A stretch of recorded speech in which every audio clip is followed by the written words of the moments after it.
Ciao a tutti, oggi andiamo a visitare il villaggio dell'incenso.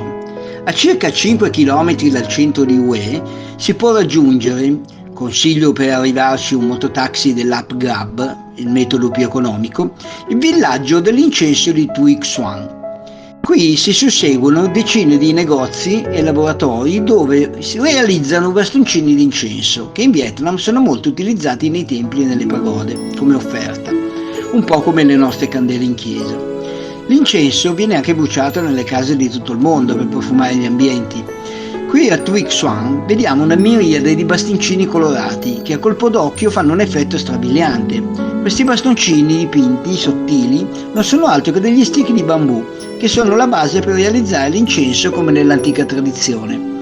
Ogni colore viene ricoperto con una fragranza diversa, il verde solitamente è lemongrass, la citronella, il rosso gelsomino e così via, per vari profumi. In questi luoghi è possibile, oltre all'incenso, anche acquistare oggetti dell'artigianato artistico locale. Osserviamo da vicino questo luogo magico.